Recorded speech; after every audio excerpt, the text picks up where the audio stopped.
भारत के ऊपर अमेरिका सबसे कम टैरिफ लगाता था 4 और 5% और भारत बदले में अमेरिका के ऊपर 0% टैरिफ लगाता था।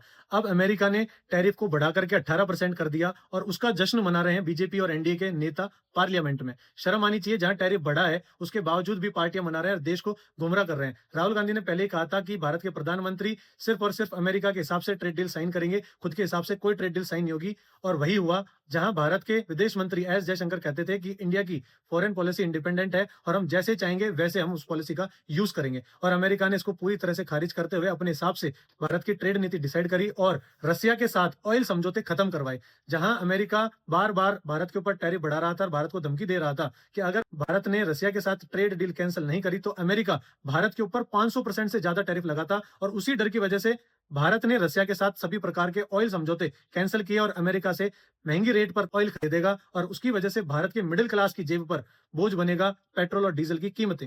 जहां हम रसिया से सबसे सस्ते रेट पर ऑयल खरीद रहे थे, उसके बावजूद भारत में पेट्रोल डीजल की कीमतें 100 रुपए से ज्यादा थी। वहीं अब अमेरिका से और महंगा ऑयल खरीदने की वजह से भारत में पेट्रोल डीजल की कीमतें बढ़ेंगी। टैरिफ 18% सिर्फ और सिर्फ क्रूड ऑयल पर कम किया है अमेरिका ने, बाकी सभी पर 50% है, जो अगस्त 2025 में बढ़ाया था।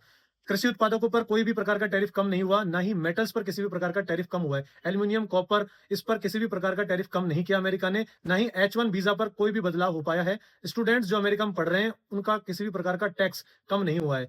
आज अमेरिका भारत का सबसे बड़ा बाजार है 132 अरब डॉलर का और रसिया चौथा सबसे बड़ा बाजार है 72 अरब डॉलर का।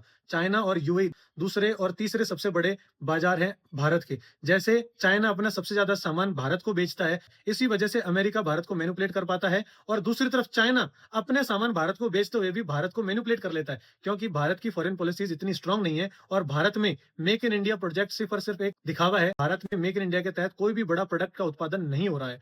जहां एलोन मस्क की टेस्ला भारत में अपना प्लांट डाल रही थी और अमेरिका ने उस पर रोक लगा दी और अभी तक भी भारत में टेस्ला का प्लांट नहीं डला। अगर सरकार चाहती तो ये ट्रेड डील बराबरी की हो सकती थी, लेकिन जब से एप्स्टीन फाइल में भारत के कुछ वीवीआईपीज का नाम आना शुरू हुआ है, तब से भारत के प्रधानमंत्री अमेरिका के आगे झुकते नजर आए। किसी भी देश की ट्रेड डील तब मजबूत होती है जब वो देश झुकता नहीं और अपने हितों के हिसाब से ट्रेड डील साइन करता है। लेकिन भारत ने बिल्कुल इसका उल्टा किया। अपने हितों को दरकिनार करते हुए डोनाल्ड ट्रंप को खुश करने के लिए भारत के प्रधानमंत्री झुके। सवाल यही है कि क्या ये ट्रेड डील भारत ने अपने हिसाब से की या किसी दबाव में ट्रेड डील साइन करवाई गई। कमेंट सेक्शन में जरूर बताएं आपकी क्या थॉट है इस नई ट्रेड डील को लेकर के। जय हिंद, जय भारत।